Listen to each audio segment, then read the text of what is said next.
The White House revealed today that President Biden and VP Harris were working the phones yesterday ahead of a key vote set for the Freedom to Vote Act tomorrow. Biden and Harris spoke with several Democratic senators, including Warnock, Klobuchar, Ossoff, and Padilla, all lawmakers who unveiled the bill, along with Manchin, back in September. But the test vote tomorrow faces a nearly impossible feat because Democrats do not have 60 votes to pass it. All that as Biden is dialing up the pressure in person on another agenda item, his social spending economic bill. He met today with progressive and centrist Democrats to try and bridge the divide within his own party less than 2 weeks before Democrats' self-imposed October 31st deadline to get it done. And just in case you're wondering which of these agenda items centrist Democrats might be prioritizing, here's how Manchin put it today. Take a listen. Can it be done by October 30? Well, no, that's complete. But it's the most. Yeah, this is the most important. Okay. Are you saying you oppose the? Joining me now to discuss is the co-founder of Black Voters Matter, LaTosha Brown. So LaTosha, Manchin just let us know that the Voting Rights Act is not the priority. So where does that leave it when Democrats can't even get to pass the Biden's economic bill? You know, the bottom line is it's not a matter that the Democrats can't do it. The question is, are they willing to do what it takes to get it done? They have the power and the votes, not necessarily to pass the bill to move it into law because of the filibuster. The question is, are they going to use the opportunity and the power to literally be able to end the filibuster? So the question isn't a matter of do they have the ability to do it. The question really is more fundamentally based on do they have the political will to do it? I think Manchin said it all. I mean, Manchin said in his interview that basically oh no that's a priority. He even had the audacity to laugh around it, right?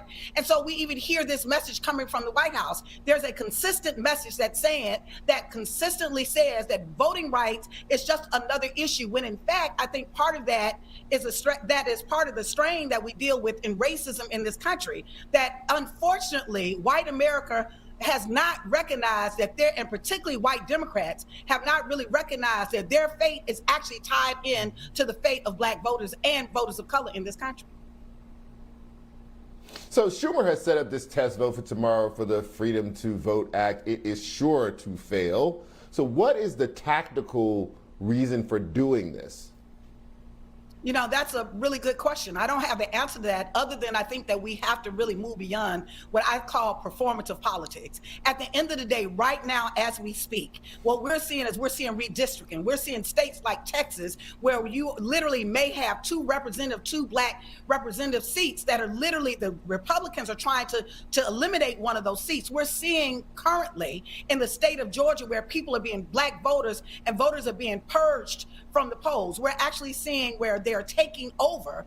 There's an attempt to take over right now in Fulton County, Georgia, the largest county, most populous county in the state of Georgia, for the Republican Secretary of State to take over the elections board, which is precisely what Trump asked. The bottom line is we're not talking about at some point in the future. Right now, we have lost ground. And right now we're literally we're talking about redistricting that will have tremendous impact on what happens around the drawing of districts and representation in this country. So tomorrow we don't need a performative vote. Tomorrow what we need something that's substantive. So if there's a vote that should have been brought to the floor, it should be around ending the filibuster so that we can literally pass federal voting rights legislation and protect the right to vote.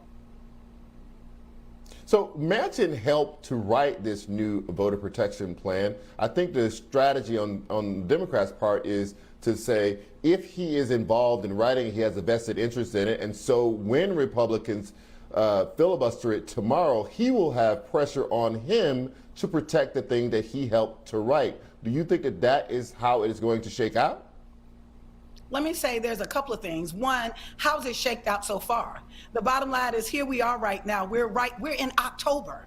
And we're still having a conversation about the protection of voting rights when we know in the last 6 months, we've seen every 48 states actually pass and literally put forth legislation to diminish and marginalize voting rights in this country. So we're not talking about some hypothetical. We're talking about what is happening now in Manchin. While yes, there's been an effort, yes, that he has been part of authoring this new bill, what we have not seen is we've not seen him deliver on what he said. He continues to say that the Republicans, yes, he has goodwill with the Republicans. Where is it? We have yet to see that right now. And I think at this point, Schumer should be putting the pressure on him to deliver. We're out of time. Time is up. They've been on recess.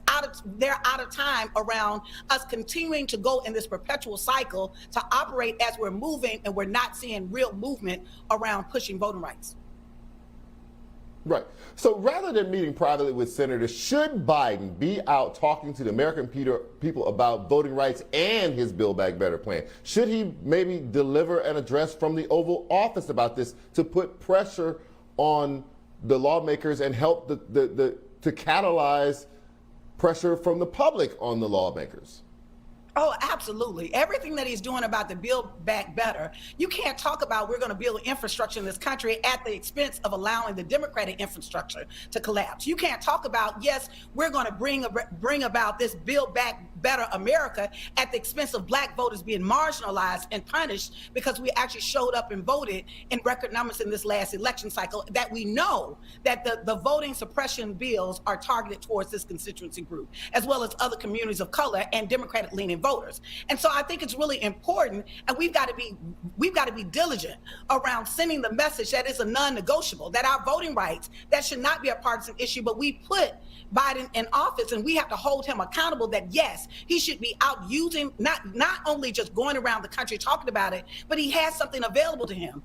Is he willing to end the filibuster? And we've not seen him move in a way that says, I am going to deliver this by any means necessary. LaTosha Brown, always a pleasure. Thank you for joining me tonight.